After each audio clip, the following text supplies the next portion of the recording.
Jadi jangan sampai ada 5 anggapan ini pada Allah. Akan menyusahkan kita sendiri. Yang pertama apa? Menganggap Allah tidak sayang lagi sama kita. Saya kok rasanya hidup ini susah, terus berat, terus. Ini mesti Allah lupa padaku. Jangan salah, Allah itu inda dzonni abdi, kata Allah. Sesuai prasangka hambaku.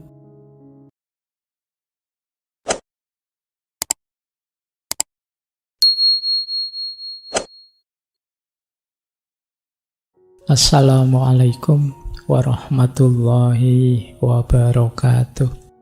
Yo, tugas kita, kalau kita sadar, saya sedang berprasangka, ternyata mungkin kita sudah mulai maki-maki, sudah mulai menyerang secara verbal, ayo kita latihan ngerem. Jangan sampai lebih tinggi levelnya, nanti lebih tinggi lagi. Skala konfliknya lebih tinggi lagi, terjadi diskriminasi, lebih tinggi lagi terjadi serangan fisik, lebih tinggi lagi saling memusnahkan. Semoga tidak nyampe ke sana. Jadi ayo introspeksi ya, kalau teman-teman merasa aku kok sebenci itu ya dengan orang itu, aku kok setidak suka itu ya dengan orang itu, dengan kelompok itu. Nah kalau sudah mulai indikasi gitu, ayo direm sebentar, ayo introspeksi, melihat ke dalam sebentar. Kuatirnya urusan-urusan kecil kita yang membuat kita benci padanya melahirkan masalah baru yang lebih besar, yang di luar kemampuan kita untuk menanggungnya. Semula sih ini sebenarnya urusan kecil saja di antara kita berdua, tapi tambah lama tambah meluas, tambah lama tambah besar. Itu bisa saja begitu. Itu kemarin hanya ejek-ejekan pakai mulut sih, akhirnya tawuran jotos-jotosan, akhirnya sama-sama di penjara, selesai. Maka penting, ayo ya saya tahu teman-teman semuanya juga ada yang disukai, ada yang tidak disukai. Kalau yang disukai oke saja, tinggal kita ngontrol diri tidak berlebihan. Kalau yang tidak disukai, ayo kita awasi benar kelakuan kita. Karena kadang-kadang kalau kita tidak suka itu mudah terpancing. Mungkin lewat mulut kita, mulut hari ini tuh bisa dalam bentuk tulisan, postingan-postingan di medsos. Mungkin kita nyari tadi jejak digital, mungkin kita bikin hoax dan lain sebagainya. Sana juga begitu, tidak terima melakukan hal yang sama. Kalau sama-sama tidak bisa ngerem, maka puncaknya adalah upaya untuk saling menghapuskan. Semoga kita tidak sampai di sana ya. Lanjut, saya terlalu banyak semoga kamu jadi bingung. Baik, ya dalam hati saja kalau ragu-ragu. Nah, ada yang bilang ringkasnya rute prasangka itu ini nanti dalam tindakan. Diawali dari merendahkan, kemudian kita menjauhi, kalau masih musuhan lanjut menyakiti terus-menerus, pada akhirnya kita ingin melenyapkan. Saling merendahkan, saling tidak mau bersentuhan, saling menyakiti, dan saling ingin melenyapkan. Ini level-level konflik yang lahir karena prasangka. Hati-hati dengan prasangka. Wong prasangka itu tidak mesti benar. Kita tidak punya data pasti. Kita tidak punya fakta yang jadi dasarnya. Namanya saja prasangka. Tapi bisa melahirkan tragedi kemanusiaan. Baik, kita lanjutkan. Orang itu kalau sudah berprasangka tidak bisa belok. Itu ada quote dari Roger Bacon. Kata dia, lebih mudah bagi seseorang untuk membakar rumahnya sendiri daripada menghilangkan prasangka buruknya. Kita itu kalau sudah berprasangka itu ngototnya luar biasa sudah. Kita merasa, aku yang benar, aku yang lurus, yang lain itu jelek semua. Temanku yang itu sudah rusak. Itu prasangka-prasangka ini biasanya kita terus jadi kaku. Makanya kata Roger Bacon, lebih mudah bagi seseorang membakar rumahnya sendiri daripada menghilangkan prasangka buruknya. Oke, ada lagi nih. Kalimatnya Robert Heinlein. Kata dia, engkau dapat mempengaruhi ribuan orang dengan memanfaatkan prasangka mereka. lebih cepat daripada meyakinkan satu orang saja dengan logika. Kalau kita ngajari yang logis-logis, yang masuk akal, itu lama. Satu orang saja bisa sangat lama. Tapi kita menyebarkan kebencian melalui prasangka-prasangka bisa cepat. Itulah manusia. Kalau sudah kesenggol emosinya, cepat dipengaruhi. Maka kata Heinlein, engkau dapat mempengaruhi ribuan orang dengan memanfaatkan prasangka mereka lebih cepat daripada meyakinkan orang dengan logika. Baik, kita lanjutkan. Pak, prasangka itu apa sejelek itu, Pak? Ya namanya saja prasangka itu negatif. Tapi memang sedikit-sedikit ya ada untungnya. Tapi lebih banyak ruginya. Coba kita lihat ya. Apa untungnya prasangka? Prasangka itu bisa menguatkan status sosial kita. Kedudukan sosial kita di tengah masyarakat. Ketika perilaku prasangka ini jadi norma di kelompok kita. Kayak gini loh misalnya. Di masyarakat saya, Pak, masyarakatnya itu membenci orang aliran ini misalnya. Loh, sampean ada di situ, kemudian juga berprasangka yang sama, itu sampean dianggap bagian dari kita. Posisi sosial kita kuat gitu loh. Itu di antara keuntungannya. Oh, kamu kelompokku berarti kamu grupku, kita CS, kita. Nah, ini keuntungan pertama begitu. Secara sosial, kita menegaskan status kita di tengah masyarakat kita. Dengan mengikuti prasangka yang ada di sana. Nah, yang kedua, menguatkan ikatan sosial di antara kita. Aku berprasangka seperti itu, kamu juga berprasangka seperti itu, ya kita berarti sama ya. Nah, jadi lebih menguatkan identitas bersama. Itulah keuntungannya. Tapi ruginya jauh lebih banyak berprasangka itu. Yang pertama apa? Prasangka itu pasti membuatmu tidak tenang. Jadi beban. Kenapa? Tadi kan prasangka itu kan selalu negatif. Ya meletakkan sesuatu yang negatif dalam diri kita itu kan sebenarnya meletakkan kotoran, meletakkan penyakit yang membuat kita tidak tenang. Dulu kita pernah belajar clear mind, bagaimana membersihkan pikiran dari hal-hal yang negatif. Kalau di prasangka, sebaliknya malah secara sengaja meletakkan hal yang negatif. Jadi, ini efek pertama. Efek kedua, ketika kita berprasangka, yang muncul pasti emosi yang negatif.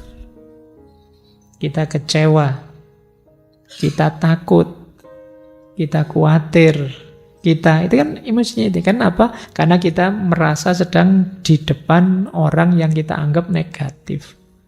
Yang terpancing emosi dari kita pasti emosi negatif. Kalau kita lebih kuat dari dia, ya kita terus mungkin marah. Kalau kita lebih lemah, kita jadinya takut. Selalu emosinya negatif. Jangan-jangan orang yang kita prasangkai tidak ngerti apa-apa. Kita heboh sendiri, sibuk sendiri, stres sendiri, negatif sendiri. Oh, itu lebih ngeri.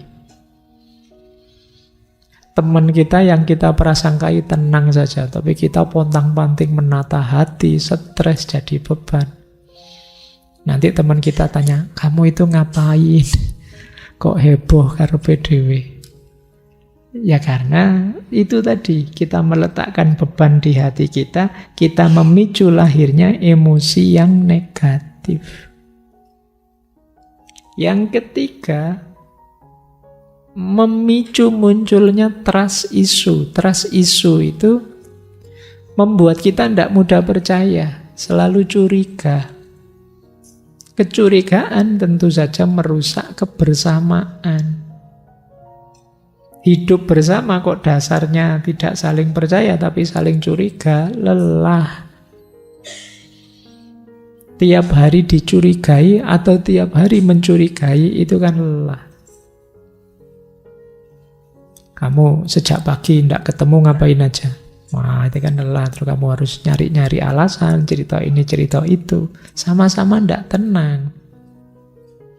Hidup bersama yang sama-sama tidak tenang, sama-sama curiga, sama-sama tidak percaya, akan melelahkan. Boleh ditanya orang yang seperti itu. Dia akan capek. Baik, jadi ya tentu saja merusak kebersamaan. Misalnya sekarang, wah, kalian punya sahabat baik berpisah misalnya. Dan dasarnya tidak saling percaya. Wah, tak tinggal ngaji ini, temanku di kamar, jangan-jangan ngapain dia. Wah, semoga dompetku aman. Semoga laptopku tetap di tempatnya. Semoga ya karena kamu saling curiga.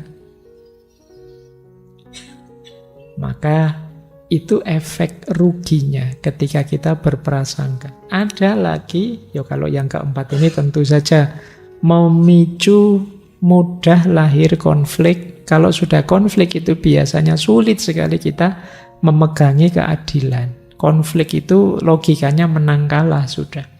Adil dan tidak adil belakangan. Ini yang sering terjadi ketika kita berprasangka, akhirnya menganggap orang buruk, mungkin yang dianggap ngerti, sebaliknya karena kita musuhi terus, dia balik musuhi kita, konflik sudah.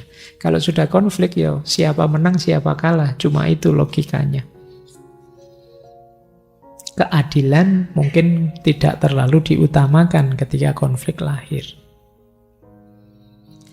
Terus, efek prasangka lagi, kalau yang kita prasangka itu orang-orang sekeliling kita, ya akhirnya lahir situasi, lahir circle, lahir lingkungan yang negatif. Lingkungan kita adalah lingkungan orang yang saling curiga, orang yang saling berprasangka, orang yang tidak saling percaya. Ini kan lingkungan yang negatif. Apa enaknya hidup di lingkungan semacam ini? Nah, jadi itu efek negatifnya. Yang terakhir, sebenarnya masih banyak. Ini saya batasi beberapa ini ya. Ini keterbatasannya PowerPoint. Tidak bisa banyak-banyak, tapi paling tidak kalian sadar ada efek negatif banyak. Kalian jadi terbatasi dan membatasi saat ingin mengembangkan diri. Karena di persepsi negatif, kalian jadi terbatasi, baik yang mempersepsi maupun yang dipersepsi. Tidak bebas. Kita diawasi terus karena dicurigai, kita juga capek ngawasi terus, khawatir yang kita curigai membalas. Akhirnya energi kita habis untuk saling berprasangka. Waktu untuk mengembangkan diri jadi sangat terbatas. Jadi kalau ada yang tanya, Pak, tapi prasangka dikit-dikit kan ada untungnya. Ya, ada untungnya, tapi banyak ruginya. Tapi kan menguatkan ikatan sosial, Pak. Ada banyak jalan untuk menguatkan ikatan sosial. Selain berprasangka, masih ada banyak sekali jalan yang membuat kita bisa kompak. Tidak harus melalui jalur prasangka. Oke, itu ya. Kalau ada yang tanya, nanti jawabannya itu. Kita lanjutkan. Nah, sekarang kita lihat. Kali ini kita mulai agak psikologis ya. Kita ngecek diri kita. Nggak tahu nanti materinya habisnya jam berapa. Yang penting bisa tuntas sebelum bertanya jawab. Nah, coba kita cek. Kita ini orang yang mudah berprasangka atau tidak? Yang pertama, ayo introspeksi. Kita ini suka ndak menghakimi buruknya orang lain. Memvonis, menghakimi, menuduh. Kalau kita punya kebiasaan begitu, kemungkinan kita akan mudah berprasangka. Jadi ini ciri pertama sudah. Saya tidak tahu, ternyata orang tipe hakim itu banyak meskipun tidak dibayar. Ya, kalau hakim beneran enak, menghakimi dibayar. Kita sering menghakimi meskipun tidak dibayar.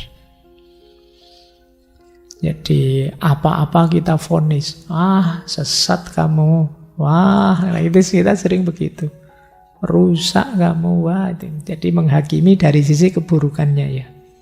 Kemungkinan kita termasuk yang mudah berprasangka. Yang kedua, kalau sudah menghakimi, gengsinya muncul, terus tidak mau meskipun melihat fakta. Melihat fakta nyata konkret, dia tidak mau ngakui, itu pura-pura saja, itu pencitraan saja, itu acting saja, itu sudah selesai, menyangkal. Jadi dikasih argumen apa saja tidak masuk. Satu-satunya yang dia pegangi klaimnya tadi, vonisnya tadi. Kalau kita punya tipe yang seperti ini, ayo kita perbaiki diri kita. Yang ketiga, senantiasa memberi label negatif.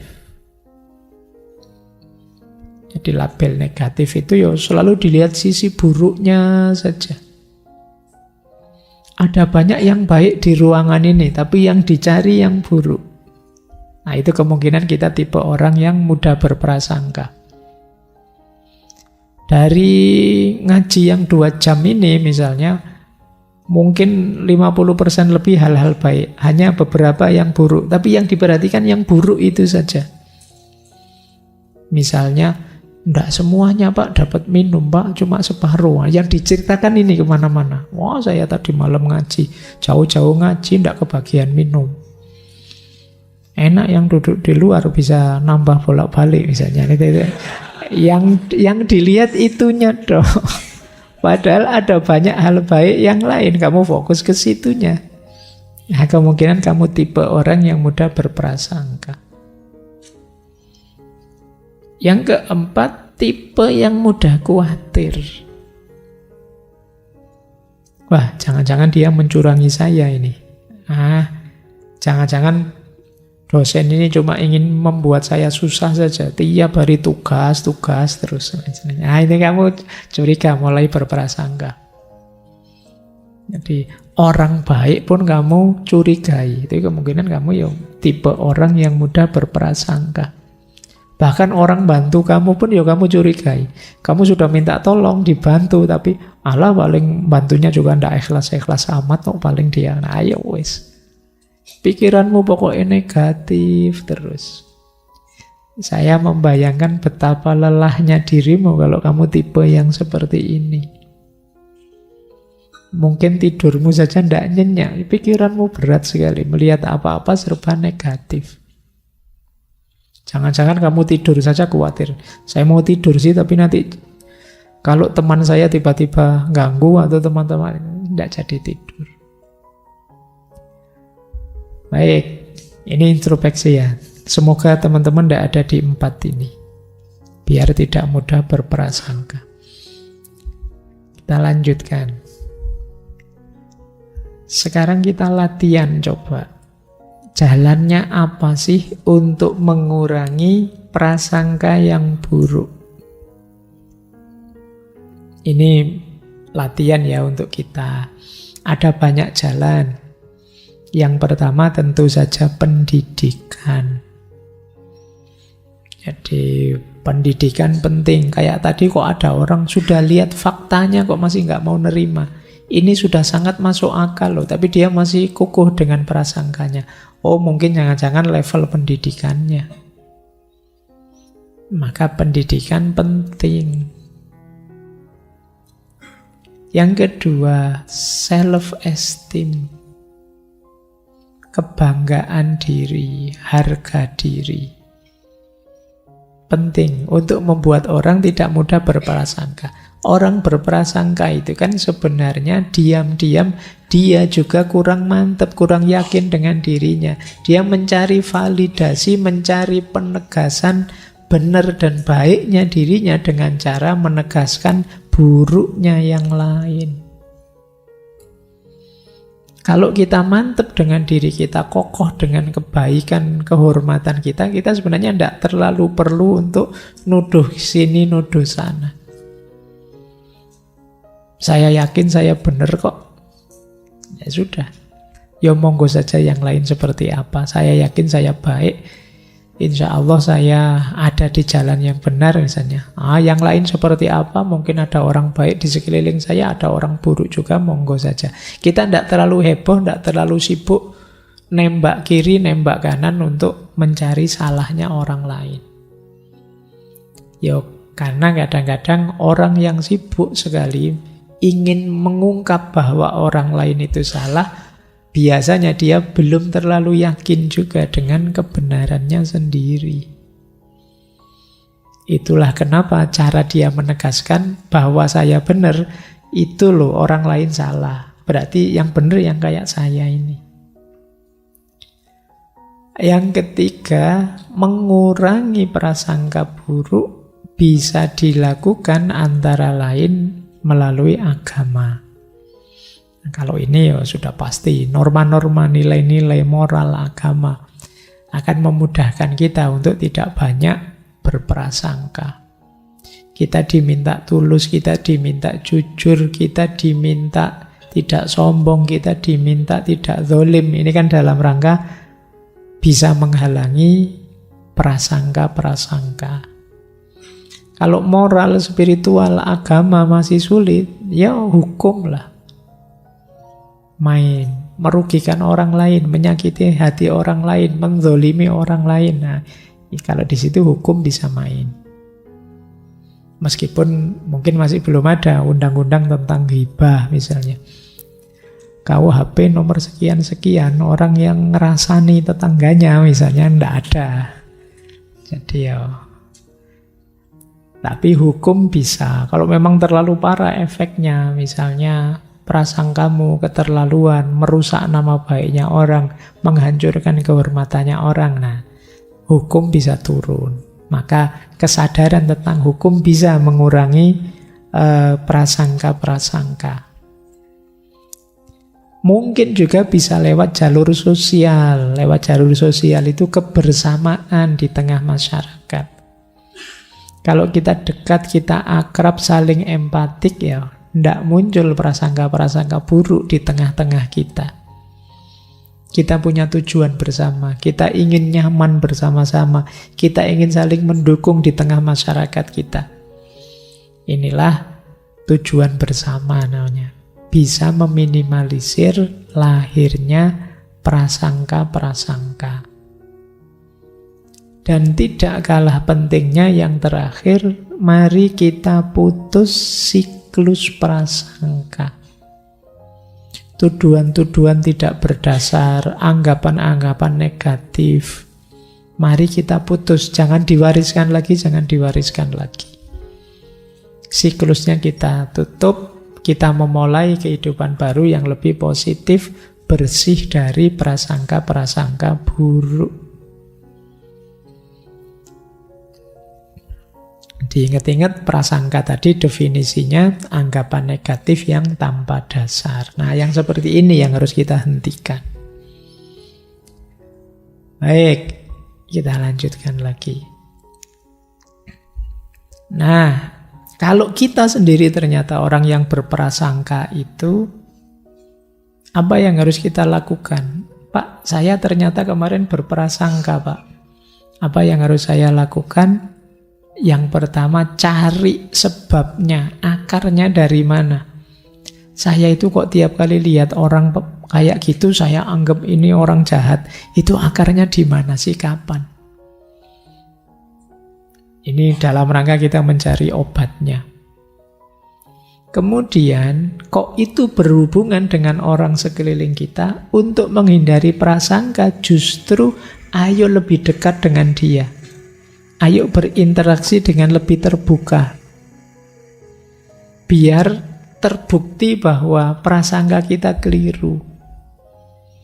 Ini kemarin saya hanya curiga saja. Saya hanya nebak-nebak saja. Nah, kalau kita tambah dekat, tambah ngerti, oh ternyata dia memang orang baik. Oh ternyata memang dia orang yang layak dihormati. Itu ketika kita dekat. Jangan avoidant tadi, kita menjauh. Kalau kita menjauh, ya tak kenal maka tak aruf. Tak kenal maka ya tak sayang. Jadi ayo mendekat ya, biar kita saling kenal, biar kita ngerti aslinya. Jangan hanya dilihat casingnya. Dilihat dari luar mungkin kesan kita buruk, tapi mungkin bergaul tambah lama ya kita semakin sadar bahwa ternyata dia orang baik. Nah, bisa begitu. Pak, saya gitu Pak, saya mendekat lama-lama ternyata prasangka saya benar Pak. Dia bukan orang baik. Yo, tapi kan sekarang ketika kita nemu bukti, nemu fakta, kenyataannya memang dia bukan orang baik, tapi kan sekarang bukan lagi prasangka. Bukan lagi kira-kira, tapi kita sudah punya dasarnya. Kalau yang awal tadi kita masih ngarang imajinasi kita, bayangan kita. Sekarang setelah dekat, ternyata memang benar begitu. Ini loh buktinya. Saya sudah sebulan dekat sama dia loh. Ini faktanya saya banyak ketemu. Nah, jadi kalau sudah dekat itu yang ketiga itu kita cari bukti benar salahnya prasangka kita. Yang keempat, ada kalanya kita harus menerima saja. Mungkin kita punya tetangga yang buruk misalnya. Sudah punya rumah di sebelah kita, kelakuannya begitu, ya sudah. Saya saja yang hati-hati. Ada kalanya begitu. Tanpa harus berpanjang prasangka buruk, ya saya tahu dia orang buruk, tapi ya sudah, mau gimana lagi. Jadi orang bertarung itu kan kuncinya dua. Dia bisa mengalahkan dan menang, atau dia bisa bertahan, tidak terkalahkan. Jadi satu di antara dua. Karena saya tidak bisa mengubah dia jadi baik, ya saya harus kuat dekat dengan dia yang tidak baik. Solusinya dua itu. Nah, jadi rumusnya ada kalanya kita harus begitu. Terakhir, kita juga harus sadar bahwa kadang-kadang dalam banyak hal kita tidak kuasa untuk mengubahnya. Ada hal-hal yang bisa kita ubah, ada yang tidak bisa kita ubah. Mungkin watak-watak yang kita curigai, kita prasangkakan tadi, itu sesuatu yang sulit kita mengubahnya. Nah, itu untuk menenteramkan diri kita sendiri, ya sudah, di luar kuasa kita, itu sudah. Kalau di luar kuasa kita, ya kita tidak harus mati-matian capek untuk mengubahnya. Nanti kita habis energi, waktu banyak.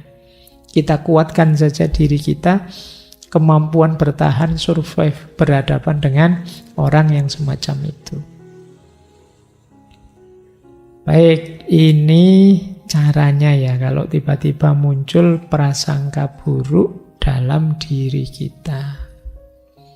Saya lanjutkan. Mungkin masih ada 1-2 slide lagi, setelah itu kita dialog.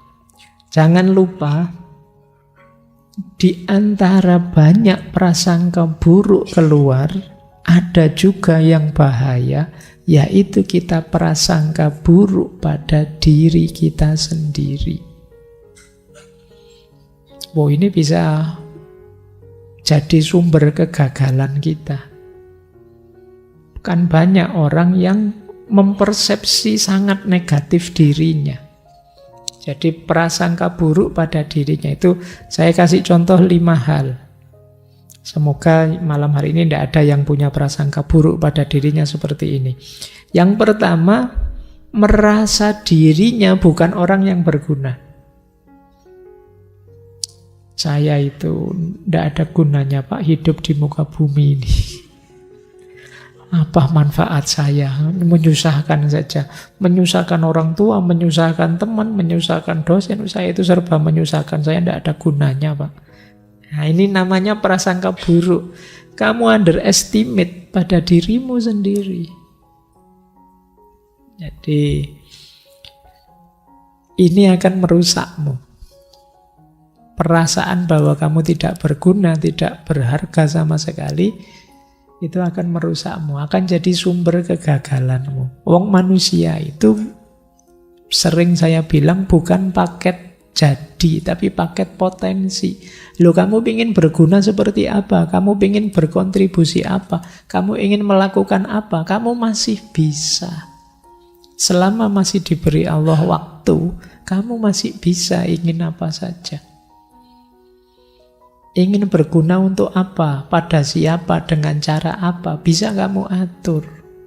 Sumber daya, kekuatan, energimu masih lengkap, masih bisa dipakai. Maka jangan merasa tidak berguna. Kalau kamu merasa tidak berguna, sebenarnya kamulah yang tidak menggunakan segala fasilitas yang dianugerahkan Tuhan padamu. Kalau ingin berguna berarti ya gunakan itu sekarang untuk kemanfaatan yang lebih besar. Yang kedua, mungkin ada yang merasa seperti yang kedua ini. Pak, saya itu ya begini-begini saja sejak dulu. Mungkin nasib saya ya memang sudah digariskan begini, tidak akan berubah. Ini juga persepsi negatif pada diri kita. Menganggap diri kita sudah stuck, tidak mungkin berkembang lagi. Ya seperti saya bilang di awal tadi, kita tergantung pikiran kita. Kalau kita menganggap diri kita selesai, sudah stuck, ya selesai berarti memang. Padahal kalau kamu mau ingin berkembang lagi, pasti kamu bisa. Tergantung caramu memprasangkai dirimu, mau prasangka buruk apa prasangka baik. Kalau prasangkamu buruk seperti ini, ya kamu sedang membangun kegagalanmu sendiri. Termasuk yang ketiga, merasa tidak mampu melewati tantangan hidup.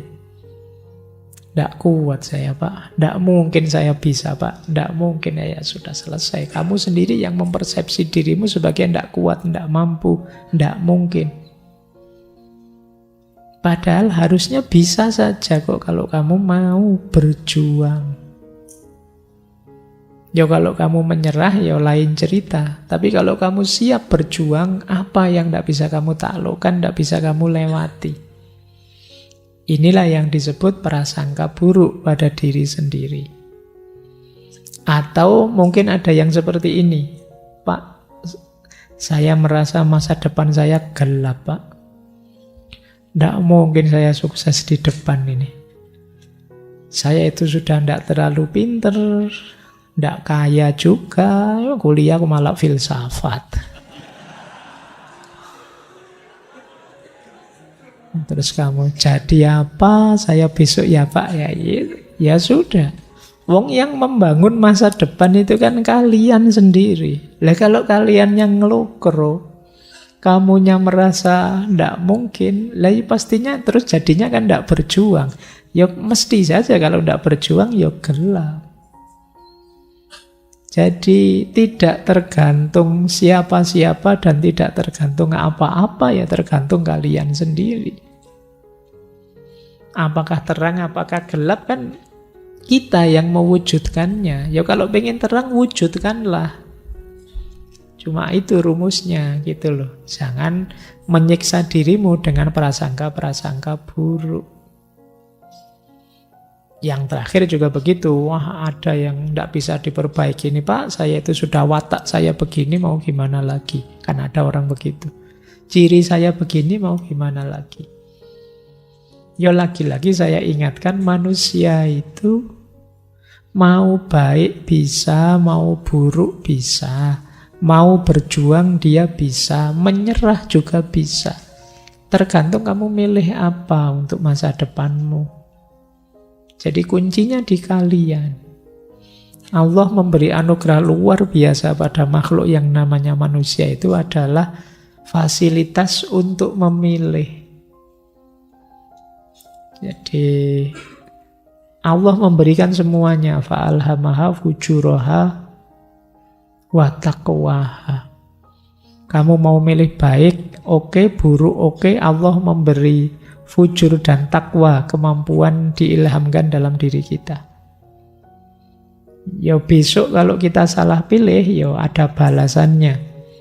Kita benar memilihnya juga ada pahalanya. Faman ya'mal misqala dzarratin khairan yarah wa may ya'mal misqala dzarratin syarran yarah. Jadi ini prasangka buruk pada diri kita.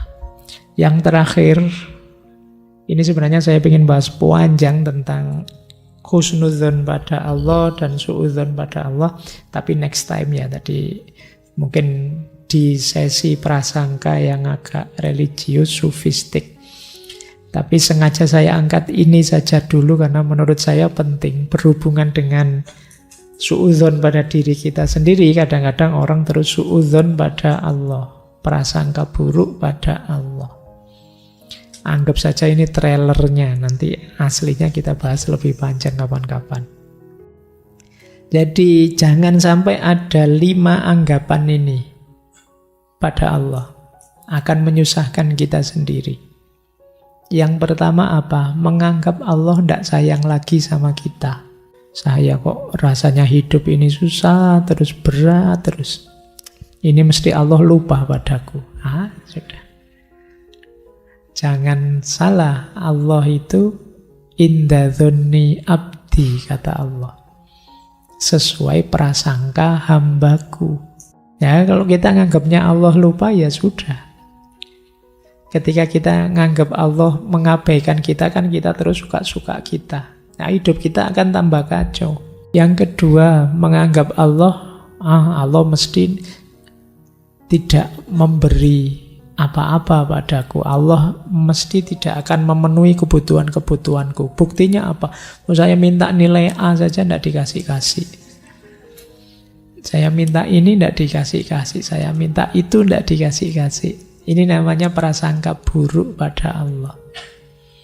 Banyak doa yang tidak terkabul bukan karena Allah tidak mengabulkan doa, tapi kita sendiri prasangka kita buruk pada Allah. Kadang-kadang kita berdoanya juga setengah hati. Ya Allah, semoga saya bisa lulus cum laude. Tapi apa mungkin ya wong saya itu nilai saya sampai sekarang kacau, ndak karu-karuan. Yang kita sendiri yang jawab sendiri, ngatur-ngatur sendiri, ya sudah. Ana inda dzonni abdi. Jadi itu yang kedua, menganggap Allah ndak akan memenuhi keperluan kebutuhanku. Yang ketiga, menyangkal kebijaksanaan Allah atas kita. Kita dulu berikhtiar. Saya itu Pak, pingin kuliah fakultas kedokteran di kampus negeri. Jatuhnya malah filsafat Pak. Gimana sih Allah itu? Nah, kita menyangkal ketetapannya Allah. Kita tidak percaya bahwa ini yang terbaik untuk kita. Ini namanya suudzon pada Allah. Kemudian yang keempat, merasa bahwa Allah mesti akan mengecewakanku. Mungkin karena aku sering maksiat, mungkin karena dosaku banyak, mesti Allah meninggalkanku, kalau aku berdoa mesti tidak dikabulkan. Ini namanya suudzon. Pada akhirnya, terus karena kita menganggap Allah tidak peduli sama kita, terus kita suka-suka kita, ya tambah hancur hidup kita. Inilah yang disebut prasangka buruk pada Allah. Makanya di banyak ajaran dari para ulama, para sufi, kita diminta husnudzon, baik pada Allah, pada sesama, bahkan pada diri kita sendiri. Disitulah nanti kita akan mendapatkan banyak manfaat, optimisme, manfaat individual maupun maslahat secara sosial. Insya Allah kalau dua ini lahir, Allah akan nambahi dengan namanya barokah.